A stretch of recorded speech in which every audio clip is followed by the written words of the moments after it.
नरेंद्र मोदी के खिलाफ विपक्ष के साझा उम्मीदवार का, वहां नीतीश कुमार एक बार फिर से नील डाउन हो गए हैं।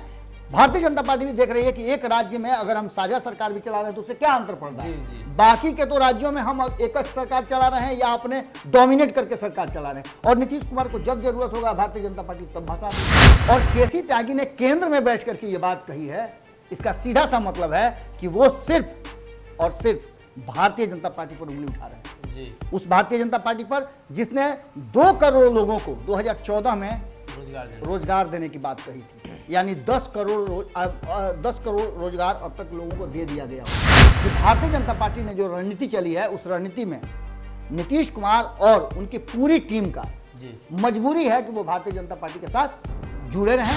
2024 की तैयारी पूरी तरह से भारतीय जनता पार्टी शुरू कर चुकी थी, और अब तो द्रौपदी मुर्मू को सामने ला करके उसने और भी बड़ा एक गेम प्लान रच दिया है। नमस्कार, भारत लाइव देख रहे हैं आप, और ये रातों रात है जहां हम अक्सर उस खबर पर चर्चा करते हैं जो पिछले दिनों घटी होती है।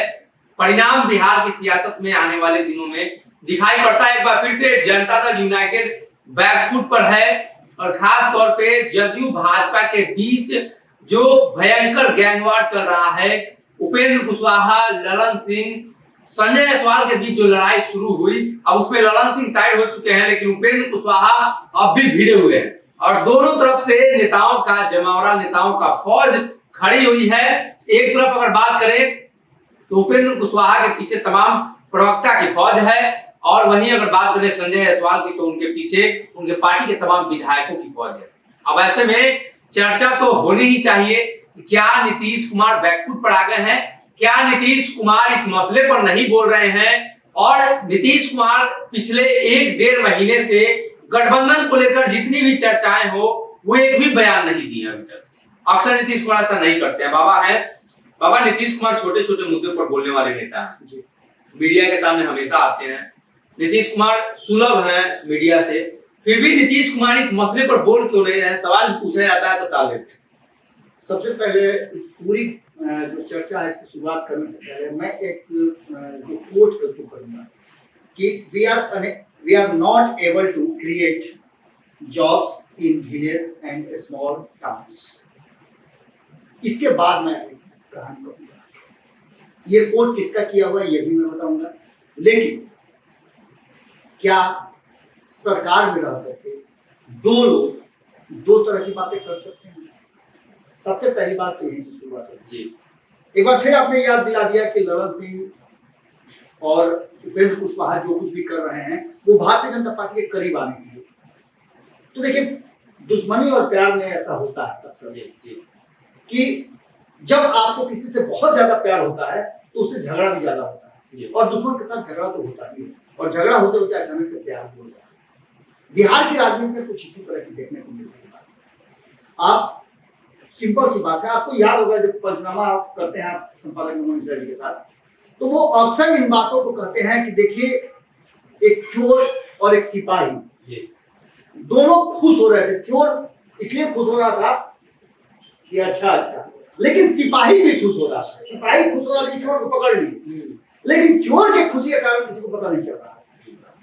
तो लोगों ने पूछा कि भाई तो सिपाही जी है, तो तुमको पकड़े हैं, तो इनका खुश होना जायज बनता है। पूछा लोग पहले कि सिपाही जी से कि सिपाही जी कैसे इसको पकड़े? अरे मत पूछिए, इसको तो वो दौड़ा के हम रगेद के धरे हैं कि कहने लायक हाल नहीं है। खूब दौड़ाए हैं इसको, और जोर जोर से हंसने लगा चोर। तो लोग पूछा कि भाई अब तुम और ज्यादा काहे हंस रहे हो? तो बोला कि हम तो दौड़ रहे थे, क्या कर रहे थे? यो दौड़ रहे थे, तो दौड़ ही रहे थे। इसका सीधा सा मतलब है कि दोनों उसी नाव पे सवार हैं, नाव में छेद है, पानी बराबर निकाल रहे हैं। कब तक नाव में पूरा पानी भरेगा, ये सवाल है। लेकिन इस सवाल के जवाब में आप सिंपल सी बात समझिए कि भाजपा का केंद्रीय नेतृत्व चुप्पी साधे हुए हैं। किसी को भी आप अपने नेताओं को रोकने का बात सुने हैं? किसी ने भी ये कहा है कि नहीं ये सब नहीं होना चाहिए? बिल्कुल नहीं। न नीतीश कुमार ने अपने नेताओं को कहा है कि आप चुप रहिए, ये सब मत कीजिए। जबकि नीतीश कुमार विधानसभा के अध्यक्ष के को कहने के लिए ये चले जाते हैं कि आप गलत बोल रहे हैं। जी। अपने चेंबर में मैं देख रहा था, उठ करके चले जाते हैं, उनको रोकते हैं। तो इसका सीधा मतलब क्या निकाला जाए? तेजस्वी यादव बड़ी खुश होते हैं कि अब तो कल है हमारा सरकार बन जाएगा। अपने विधायकों को यही बात जब कहते हैं संपादक नवन से, तो मैं जोड़ घटाव करता हूं कि वो कहना जो चाह रहे हैं और जो ये समझ रहे हैं, दोनों अपना अपना फायदा देख रहे हैं। बिल्कुल उसी अंदाज में भारतीय जनता पार्टी और नीतीश कुमार भी अपना अपना फायदा खोज रहे हैं। दूसरी तरफ वो मेन मुद्दा जो है उससे भटकाने के लिए, अब देखिए, जब नीतीश कुमार सॉफ्ट कॉर्नर रख दिए तेजस्वी यादव के पास, तो तेजस्वी यादव क्या करेंगे? नीतीश कुमार पर हमला नहीं करेंगे, नीतीश कुमार की सरकार पर हमला नहीं करेंगे।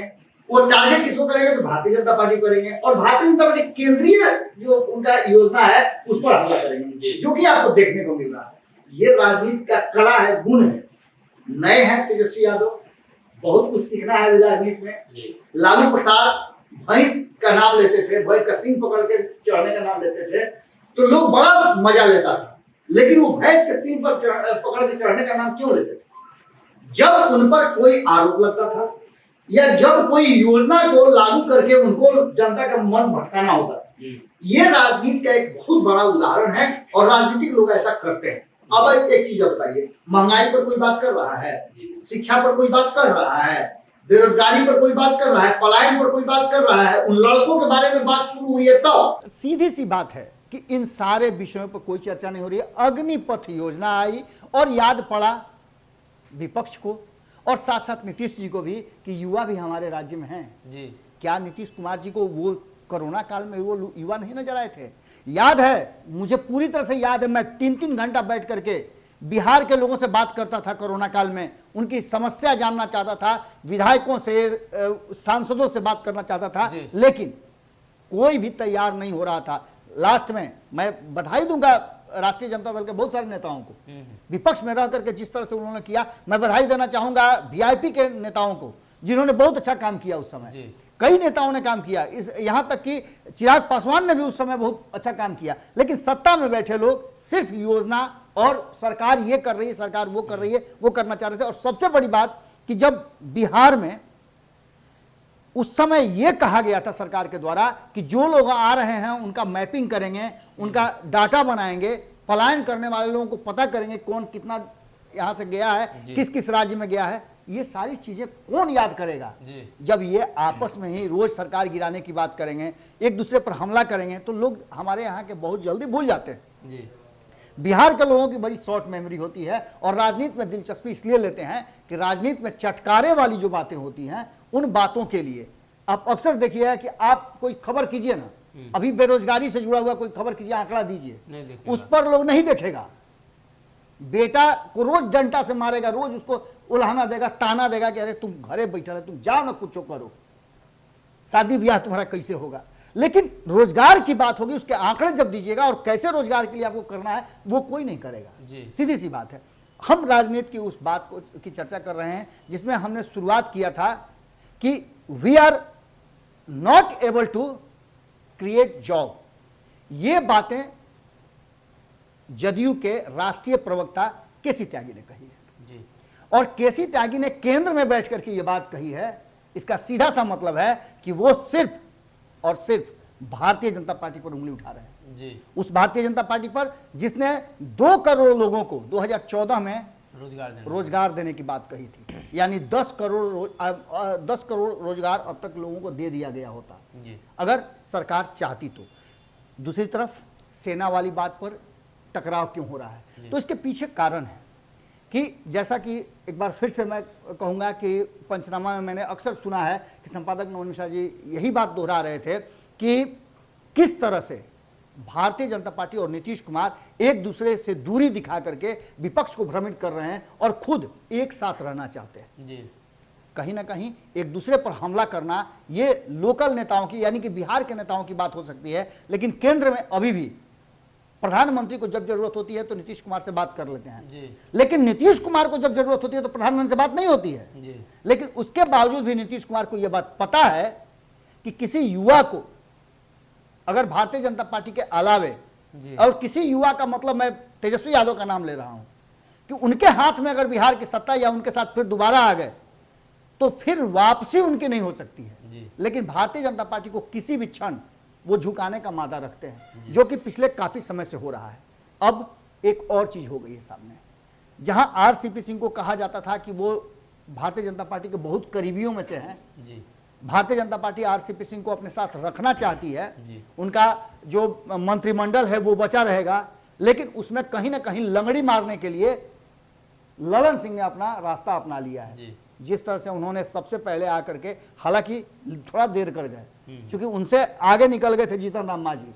जैसे ही द्रौपदी मुर्मू को राष्ट्रपति का उम्मीदवार बनाया गया तो सबसे पहले जीतन राम मांझी ने उसका स्वागत किया, लेकिन ललन सिंह भी स्वागत किए और स्वागत करने के साथ साथ उनसे मिले, और मिलने के बाद उन्होंने ये भी कहा कि हम समर्थन करेंगे। और इतना ही नहीं, उन्होंने प्रधानमंत्री से मुलाकात भी कर ली। इसका सीधा मतलब था कि जो आरसीपी सिंह का आगे का कार्यकाल चलना था, नीतीश कुमार और ललन सिंह के साथ साथ उपेंद्र कुशवाहा या बाकी के लोगों ने मिल करके कहीं ना कहीं उसमें लंगड़ी लगा दी है। और जो पूरी तरह से भारतीय जनता पार्टी और जदयू के बीच में नूरा कुश्ती चल रही है, उसमें कहीं ना कहीं विपक्ष भ्रमित हो रहा है, और भ्रमित करने का जो काम दोनों ही मिलकर के कर रहे हैं, ये आगे और भी जाएगा। 2024 की तैयारी पूरी तरह से भारतीय जनता पार्टी शुरू कर चुकी थी, और अब तो द्रौपदी मुर्मू को सामने ला करके उसने और भी बड़ा एक गेम प्लान रच दिया है, क्योंकि 2023 और 2024 में बहुत सारे राज्यों में चुनाव होना है। उन राज्यों की स्थिति यह है कि वहां ट्राइबल लोगों की संख्या ज्यादा है और जीत हार का फैसला करते हैं। लगभग मुझे याद आ रहा है, मैंने आंकड़ों में देखा है कि 100 से ज्यादा ऐसे विधानसभा क्षेत्र है, निर्वाचन क्षेत्र है, जहां ये खास जो वर्ग है, ये वर्ग वहां के चुनाव को प्रभावित करता है। झारखंड में चुनाव होना है, छत्तीसगढ़ में चुनाव होना है, गुजरात में चुनाव होना है, मध्य प्रदेश में चुनाव होना है। इन सारे राज्यों में भारतीय जनता पार्टी ने अपने लिए रास्ता तय कर लिया है। अब आप समझ सकते हैं कि जहां एक तरफ नीतीश कुमार का नाम चल रहा था नरेंद्र मोदी के खिलाफ विपक्ष के साझा उम्मीदवार का, वहां नीतीश कुमार एक बार फिर से नील डाउन हो गए हैं। भारतीय जनता पार्टी भी देख रही है कि एक राज्य में अगर हम साझा सरकार भी चला रहे हैं तो उससे क्या अंतर पड़ता है। बाकी के तो राज्यों में हम एक सरकार चला रहे हैं या अपने डोमिनेट करके सरकार चला रहे हैं, और नीतीश कुमार को जब जरूरत होगा भारतीय जनता पार्टी तब भसा देगी। इसलिए ऐसा करना चाहती है कि जो नीतीश कुमार और भारतीय जनता पार्टी के बीच में संबंध है, वो संबंध यथास्थिति भारतीय जनता पार्टी के देख रेख में चलता रहे, भारतीय जनता पार्टी के मर्जी पर चलता रहे, न कि तेजस्वी यादव और नीतीश कुमार किसी तरह का गठजोड़ करके और भारतीय जनता पार्टी को आउट कर दें। इससे पहले भारतीय जनता पार्टी कुछ ऐसा कर देना चाहती है कि नीतीश कुमार और तेजस्वी यादव एक साथ नहीं हो सके। और हालांकि प्रयास तो बहुत हुआ, कई मुद्दों पर देखिए कि दोनों साथ आए हैं, विधानमंडल का सत्र भी चल रहा है और इसमें कहा जा रहा है कि बहुत कुछ सामने आएगा। लेकिन इन सब के बाद एक बात पक्का है कि भारतीय जनता पार्टी ने जो रणनीति चली है, उस रणनीति में नीतीश कुमार और उनकी पूरी टीम का मजबूरी है कि वो भारतीय जनता पार्टी के साथ जुड़े रहें, और इसी के लिए वो सारा एक्ट भी कर रहे हैं। जी, तो कहीं ना कहीं भारतीय जनता पार्टी के साथ आने वाले दिनों की रणनीति भी नीतीश कुमार ने सोच रखी है, और 24 के चुनाव भी हैं। इस चुनाव के बाद ही बिहार में कोई संभावनाएं बन रही है, लेकिन उसके पहले लगातार बयानबाजियों का दौर है, और इस बयानबाजियों के दौर में मुख्यमंत्री नीतीश कुमार का ना बोलना सब कुछ स्पष्ट है कि उनकी सहमति से हो रहा है, और सरकार में भी लगातार वो बने रहेंगे, इसलिए कि काम लगातार चल रहा है सरकार का सुचारू रूप से। और ये कयास लगाए जा रहे हैं कि विपक्षी दल लगातार इस बात में विश्वास रखते हैं कि जल्द ही बिहार की सरकार बदलेगी, लेकिन कहीं ना कहीं बिहार की सरकार नहीं बदलने के आसार मुख्यमंत्री नीतीश कुमार खुद बता रहे हैं। अब ऐसे में इंतजार करना होगा सीएम नीतीश के बयान का, और किस प्रकार से सीएम नीतीश इन सभी मामलों को शांत कराते हैं। फिलहाल के लिए इस रातों रात में अगर ये वीडियो पसंद आई और वह बिहार के राजनीति और बिहारियत से सरोकार रखेनी तो सब्सक्राइब बटन दबा के चैनल के सब्सक्राइब कर ली। ओजे एगो घंटी बा, ओकरा बटन दबा देला से कुल सटीक और मारक खबर रुआ मुफ्त में मिल जाई। अगर रुआ पत्रकारिता के हमनी के नया प्रयोग में सहयोग कर चाहतानी तो ज्वाइन बटन दबा दी। पेटीएम नंबर नोट कर ली 9386816700। धन्यवाद।